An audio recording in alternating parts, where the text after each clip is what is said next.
রাসূল সাল্লাল্লাহু আলাইহি ওয়াসাল্লামের কর্ম কিন্তু ইবাদত না। আমরা কি সেটাকে সুন্নাহ বলতে পারি? হ্যাঁ, একজন প্রশ্ন করেছেন আগে এটা নিয়ে। রাসূল সাল্লাল্লাহু কর্ম কিন্তু ইবাদত না।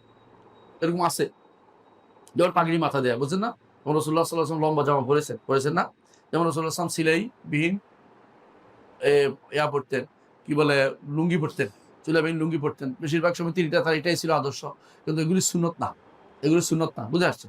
এগুলি সুন্নত না। তো এগুলি কি আমল করতে পারবো কিনা?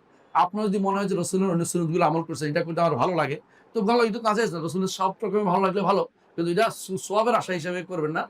এটাও করবেন আমার লাকাদ কানা লাকুম ফি রাসূলিল্লাহি উসওয়াতুন হাসানাহ। রাসূলুল্লাহ সাল্লাল্লাহু আলাইহি ওয়াসাল্লামের রাসূলুল্লাহ সাল্লাল্লাহু আলাইহি ওয়াসাল্লামের জীবনের মধ্যে উত্তম আদর্শ রয়েছে। সব রকম অনুসরণ করতে পারলে আব্দুল্লাহ ইবনে ওমর রাদিয়াল্লাহু মতো হবেন। কিন্তু এটাকে সুন্নত বলে সওয়াবের আশা করা যাবে না। বুঝছেন তো? কিন্তু অনুসরণের সওয়াব পাবেন যে আমি সব রকম অনুসরণ করি। কিন্তু যারা ফরজ ও ওয়াজিব নাই, সুন্নতের খবর নাই, ওই এইখানে ভালো লাগে কি কদু, কদু মিষ্টি, আবার কেউ বলে মিষ্টি বলেছেন রাসূল মিষ্টি খাইছেন। রাসূল মিষ্টি পছন্দ করতেন হাদিসে আছে। কিন্তু তাই বলে মিষ্টি খাইছেন খাওয়ার পরে এটা শুদ্ধ না। খাওয়ার পরে মিষ্টি, রাসূলুল্লাহ সাল্লাল্লাহু আলাইহি ওয়াসাল্লাম খাবারই পেতেন না। আর মিষ্টি খাইছেন, আপনার কাছে এই কদ্দু কে দিল? এগুলি হচ্ছে বসে, বসে আমাদের হুজুররা বানায়। ও আপনি প্রশ্নও করেছেন।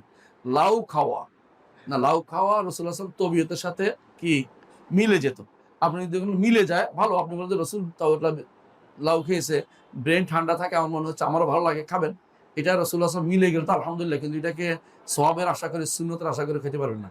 স্ত্রীর সাথে দৌড় প্রতিযোগিতা করা, হ্যাঁ? যদি মনে করেন স্ত্রীর সাথে দৌড়াদৌড়ি করা, স্ত্রীর স্বামীর সাথে দৌড়াদৌড়ি করবে, এটা আনন্দময় মুহূর্ত, এটাকে অবশ্যই ভালো কাজ, নিঃসন্দেহে। কিন্তু এটা স্ত্রীর সাথে দৌড়ানোকে অসুন্দর সুন্নত বলতে হবে। এটা সুন্নত। কারণ এটা আসলে কি দাম্পত্য জীবনের একটা অংশ।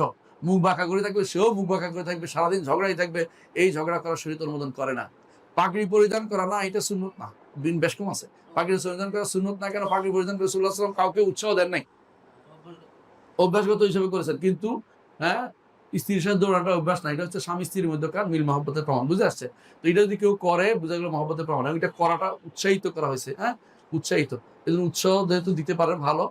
আর যদি কোন এটা আপনার তবিয়ত সাথে মিলে না, তাহলে আলাদা কথা। কিন্তু এটাকে আলাদা সুন্নত না বলে বলবেন কি অনুসরণ করলে রাসূলের মৌলিক অনুসরণের কারণে যে সওয়াব পাওয়া উচিত আমরা আশা করি। কিন্তু আলাদা কোন স্পেশাল সুন্নত বলার কোন সুযোগ নেই। আশা করি বুঝছেন।